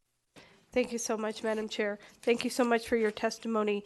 Now, in your statement, you said that last year that the legislature had the biggest last session. Not last year, I'm sorry, last session. I may have said last year, but it was last year. Last session. Thank you. That we had the biggest tax increase. Now, what were you referring to? The commerce tax. So or whatever you want to call it. So it's a commerce tax. You're one of those businesses that makes $4 million or more? I don't know. All I know is it was a big tax increase, over $1 billion. All right? That's just another tax increase. Every time we turn around, you guys are increasing the taxes on us. Okay, I just wanted to get... The average family pays 60% of taxes, state, local, and federal. And we're just tired of it. Thank you. I just wanted to get that clear. Thank you. You're welcome. Thanks. And Ms. Mueller? So you had asked the question. Yeah, you had asked the question about the 3%. Yes. Okay. So the 3% is the ceiling for residential. Does that, I can't see you. Does that help? But it can go down. But it won't go up. You're saying it can go down? Mm-hmm. That's not what I heard. Your ceiling is 3% though for residential. That's you won't go above that. Right, but are you saying that let's say there's another implosion in the market, that the property tax rates would actually go down below that 3% if that happens again? Your tax bill could go down. That's what I'm saying. That's actually not a negative for you. Okay, because that's not what I heard in earlier testimony. I heard 3% would be a floor. So your taxes are going to go, once your county reaches that point where it's charging 3%, it's going to go up. Every year your property taxes are going to go up 3%. Mr. Gendon, can you explain this? I can certainly try, Madam Chair. So you're correct that for the secondary abatement that this bill could eventually set the floor at 3% once inflation would get at 1.5 or above, and then you couldn't fall back below that 3%. But that's the factor that says how much your taxes can go up. So you could be in a situation where you don't have any partial abatements on the books, that can be recaptured. So if the assessor would say that should go down 3%, then you could go down 3%. If you go up if the assessor said you would go up 5%, then you couldn't go up any more than 3 if 3 ended up being that floor cap. And then, so that's on the secondary cap. For the single-family owner-occupied, this doesn't change the 3% cap factor, such that your taxes can't go up more than 3% in any fiscal year.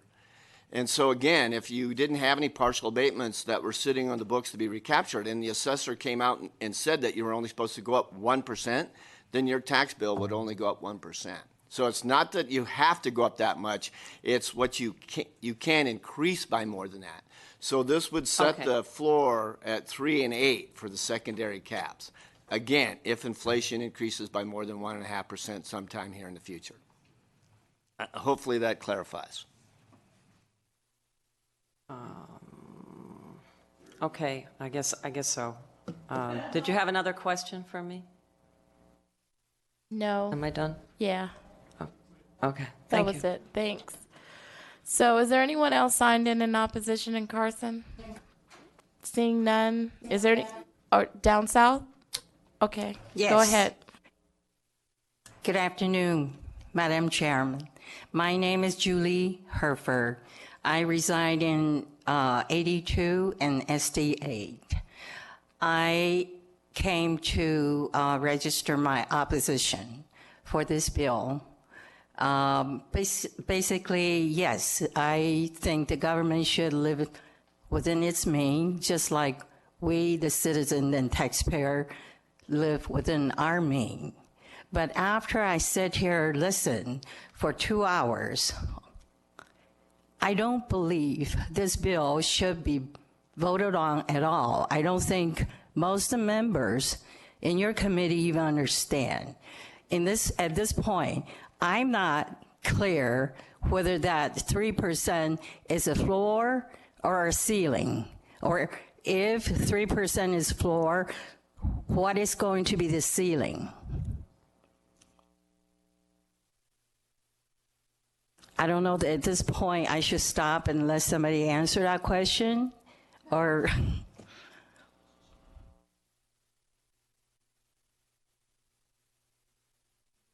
Again, Mr. Gendon. Russell Gendon, for the record again, that as I had stated that this bill would make absolutely no changes for FY 2018 under the proposed amendment. So because as Mr. Fontaine testified that we know that the inflation rate for calendar year 2016 was 1.3%. Thus 2 times that is 2.6%. So, but this bill doesn't do anything to change then the conditions for FY 2018. Then going forward for the secondary cap factor, and remember that's the non-single family owner occupied stuff, that it could set the floor then at 3%, which means then that you couldn't, how much your taxes could go up, again, depending on what the assessor said your assessed value would go up, couldn't go up by any more than 3 or 8, because the 2 times CPI rule and the 10-year moving average and the assessed value growth are going to determine what your taxes could go up in between that 3 and 8%. But over on the single family owner occupied side, it's not changing anything with regards to that law with the 3%. But it is true that under this factor, that if sometime in the future that inflation would fall back such that 2 times that was less than 3%, then at that point in time it would have an effect with regards to potentially increasing people's property taxes. But that would be something in the future that's the uncertainty with regards to what the inflation rates will be. And so hopefully that answered your question. But the thing is, it's not changing the 3% partial abatement factor on single-family owner-occupied homes.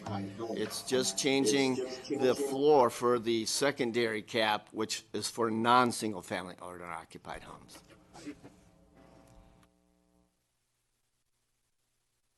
Madam Chairwoman, may I ask another question?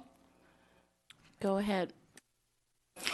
I do not believe I received an answer on whether there is a ceiling.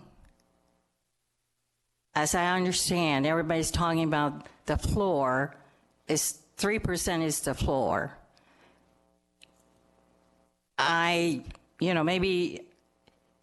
maybe he answered it, but it's so convoluted, I don't understand. What is the ceiling going to be? I apologize. So again, Russell Gendon for the record then. Again, the secondary cap factor, which is for non-single family owner occupied property, that the ceiling will remain at 8%. So that if the that would be the most that your property taxes could ever increase by under the secondary cap is by the 8% factor, and then the least that they could increase by is the 3% floor that this proposed amendment could establish.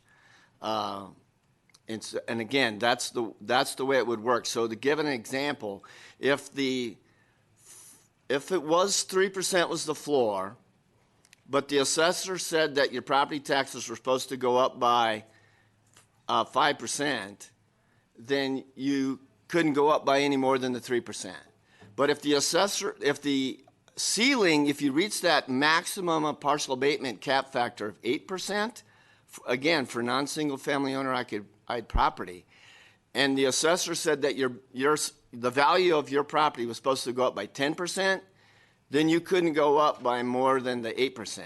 If the assessor said that your property was supposed to go up by 5%, but the abatement cap was that ceiling, the 8%, you would still go up by only the 5%, what the assessor said.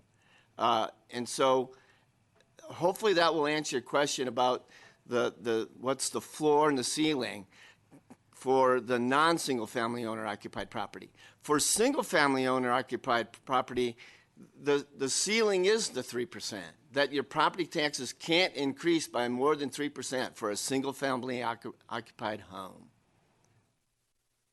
So, in short, the residential, which is the house that you live in, the ceiling is 3%. The ceiling is 3%. That's right, 3%. So he was explaining the difference between commercial and residential. So residential, the ceiling is 3%. And that's it. Okay? So, Assemblyman Pickard. Thank you, and I think this question is for Mr. Ginnon as well. I want to lay out just kind of a hypothetical. Assume for the moment that neither property values nor the CPI go up significantly or we're stable. Would this result, and I think this speaks to what Mr. Sherman was asking, and I didn't quite get an answer or get a clear answer. If that's the case, and we reach the point where the number has reached 3% after the previous year's CPI change, is it then locked in 3% every year, provided that that CPI doesn't drop below 1.5% in the future? Yes, as proposed in the amendment to this bill, that if you ever have a calendar year where the CPI increases from the preceding year by 1.5% or more, then yes, that would set at the 3% factor, and then you could not fall back below that 3%. So to clarify, the 3% is both a ceiling and a floor in that scenario.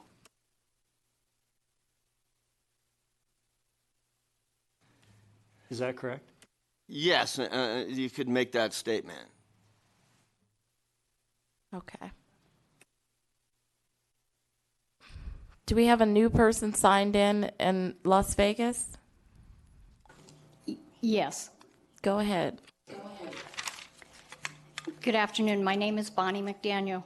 I am in opposition of this bill. Listening to everyone speak in favor of AB 43, it sounds like everyone in Nevada has done really well and made lots of money since 2005. And all of them want more of everyone's dollars for their schools, their cities, their counties, and whatever else. 2 years ago, when the commerce tax was passed, these additional taxes were supposed to go to the schools. But it didn't. We don't know where it went, really. If you ask the small business owners if their businesses have done much better since 2005, you'll find that they haven't done all that well, even if they're not in that $4 million status. Most of us living on a limited income couldn't afford this 3% ceiling, 3% floor, 3%, whatever you want to call it. We do not by any means have a robust community or economy in Nevada. Only those that get their money from the taxpayers have that robust economy. More and more Nevada residents live on limited incomes. The economy in Nevada sucks, to put it mildly. Costs for everything have gone up because of the commerce tax. They've passed that on to everybody else. I'm going to suggest to you, all of you, that you take this bill, put it on the Secretary's desk, and leave it there. Do the right thing for the people and quit having all this discussion about charging everybody for everything and then making everybody else pay. We're paying your wages. We sent you there. Do the right thing for the people of Nevada. Thank you. Is there anyone else signed in Las Vegas? Ma'am, may I ask one more question, Madam Chairman? Chairwoman. Go ahead. In the course of the answering the questions about ceilings and floors, I came up with another question. So you're a homeowner, but you also own a rental house. So your rental house would have that 8% a year cap. Is that right? So you may be able to charge more for your rental house, but maybe not. But your taxes would continue to go up at some rate.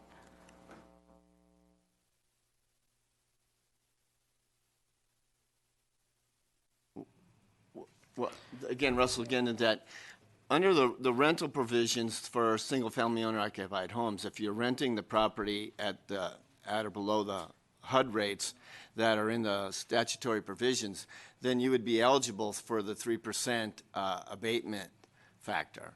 But if you're not, then you would be subject to the abatement factor for just like all the other non-single-family owner-occupied.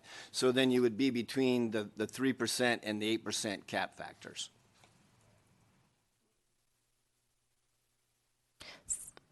So if you'd like to submit an actual written question to get a written answer, that would be, we would be willing to do that. Okay, maybe that's what I should do. Thanks. But thank you. So, seeing no one else, is there anyone else signed in Las Vegas? So, is there anyone signed in opposition in Carson City? Mr. Fontaine, could you come back to the table, please?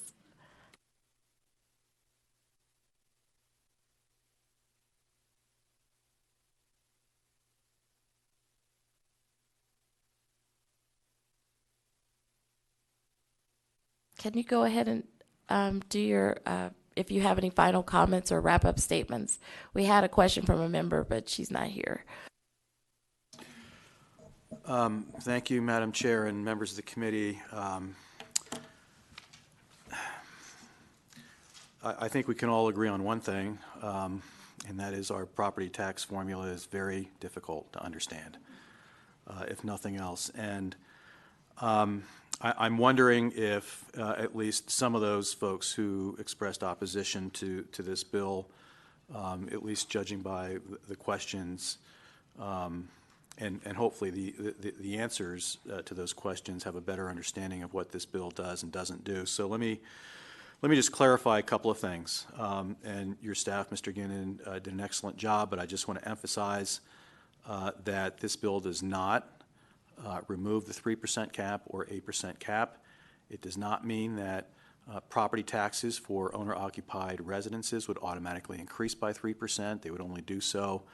That remains the way it would be in existing law. So if your property value, as assessed by your county assessor, did not increase by 3% or more, and you didn't have some abatement from prior years, then your property tax bill would not increase by 3%. So that's not an automatic. This is about stability. This is about fixing a broken system. And this is not, again, about creating a windfall by getting new revenue for counties or other local governments. This is about reducing an abatement that today is a savings to all taxpayers. And today it's $700 million, and that's growing. So while I certainly appreciate and recognize that folks who are on fixed incomes and they move to Las Vegas or they move to Nevada because of low property taxes, I can't imagine that this bill would affect our standing in terms of favorable tax property tax rates in this state relative to other states in the country. I'm not sure I know what else to say except that there is a bigger discussion about property taxes, and there have been suggestions about possibly doing something else with this bill. That was never our intent. We certainly understand how difficult this issue is to talk about. We're just trying to make one small incremental step towards correcting a system that we know needs to be corrected. And so it is a step in the right direction, and we would urge your support of this bill. And if there are any other questions, I'd be happy to answer them.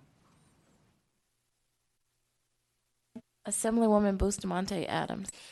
Thank you, Madam Chair. Mr. Fontaine, so obviously there's a lot of confusion about the difference between the commerce tax and a property tax, and the difference between residential and commercial property tax. And so have you guys had communication on a communication plan for Nevadans if this goes forward? Because I don't know if that's in your conversations, and not to put it so technical, because I'm not sure if I could explain it to my mom.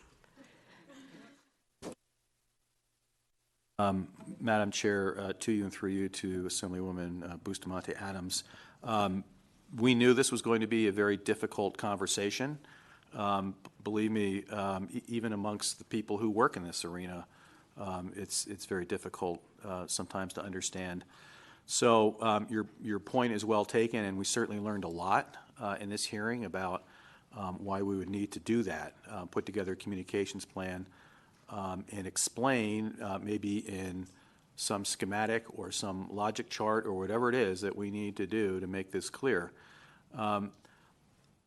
If you stopped 1,000 taxpayers on the street and asked them why their property taxes were what they were this year, I can't imagine that one of them would understand it. I mean, quite frankly, part of what we're trying to do here is to simplify how all of this works, because I think most people would think that their property tax bill is going to increase by 3%. And you heard at least one of the folks who testified, I think it was Mr. Allen, that's what everybody thought it was, and that's what everybody, when the caps were put into place back in 2005, that's what everybody agreed to.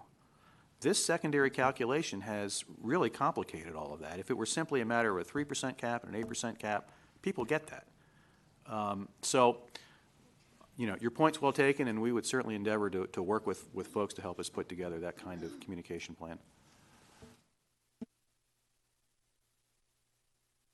Okay, so there's Assemblywoman Cohen. Thank you, Chair. Okay, so no one's tax bill's going up until their home value goes up more from where we're at now, correct? That's what we're saying. Sure. Madam Chair, to you and through you to Assemblywoman Cohen, at least you didn't ask me about the 3%, whether that was a floor or a ceiling. So thank you for not asking that question. No one's tax bill will go up next year. I can say that with certainty. Beyond that, the projections are that no one's tax bill would go up until, well, at least through 2022. And again, that's based on the projections of where the CPI would otherwise be. Beyond that, I can't predict the future. So I forgot that from the beginning of the hearing. I was a hope long that time answered your ago. question. Okay, and that, we're going back to information we're all getting from the county assessor. Everyone's individual county assessor is dealing with home values. Okay. If I may, Madam Chair. I'm trying to understand the question. I guess my point that I'm trying to make is people's homes are going to be assessed at values coming from the individual assessors from their individual counties, not decisions being made in Carson City, is the point that I guess I want to make sure, I'd like to have you confirm. Okay.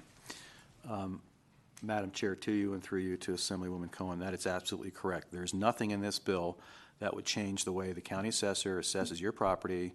There's nothing in this bill that would change the tax rate or depreciation factor or anything else. And that's why, those who came and testified in support of this bill indicated that this really is a very small step. This doesn't do anything other than set the floor eventually at 3% so that we don't have this artificially, I shouldn't say artificially, but this unintended consequence result in property tax revenues going down to 0.2 like they were this year. Thank you. Assemblywoman Benitez Thompson. Thank you so much. So just to clarify what you said, and there's been all this clarification, but it's great. So when you said people's tax bills won't go up next year, they do go up, but they go up under the status quo. What you meant is that without this language were to be passed, then it starts to take effect the year afterwards. But there's going to be a small increase in property taxes next year, and I believe that's the number that was first referenced by our first trio of opposition. It's in talking about that it's going to be the 2.6 CPI for the 2018 calculations, but that's not as a result of this bill and this change. That's just what's going to happen in the status quo. And then I guess, are you going to stand open for suggestions about how to market this? Interpretive dance, a musical, a flat 3, yay for me. I mean, I could come up with a ton to help you out. Just ready to go. Please don't answer that. I'm almost positive that any additional dialogue will just be a problem. So just to simply wrap this up, try to clean this up, everybody walks away with a non-Greek thought in their mind. All this bill, AB43, the amendment, does is stabilize the property tax so that when we kept seeing all of these dips over a period of time, we are leveling out and we're going to see a stable flow, and it'll be at 3%. That will be the floor, that will be the ceiling, no adjustments. It's kind of like everybody gets to walk forward. They don't get to see a negative drop, which is what we saw in the past, and that we're actually just providing stability so we can plan around our needs, our goals. We may not get growth, but we will get stability. Would that be an accurate assessment of what AB 43 amendment does? Madam Chair, I think you summarized very well. I would just add one sort of caveat or condition, I should say, to that. The dips in the property tax revenues that you referred to have happened twice. Well, they've happened once this year, and they will happen again next year. It's a rare occurrence. This isn't a cyclical thing where since 2005 we've seen dips. But not because of the secondary calculation. What this bill does is prevents a rare occurrence from ever happening again where it will result in property tax revenues below 3%. Perfect. All right. Now, with a very difficult hearing, we will go ahead and close this out. for the level of interpretive dance that Assemblywoman Benitez Thompson has suggested. And we will close the hearing on AB 43 and then open up for public comment. Is there anyone signed in down south for public comment? Is there anyone in Carson City signed in for public comment? Someone, you're signed in for public comment?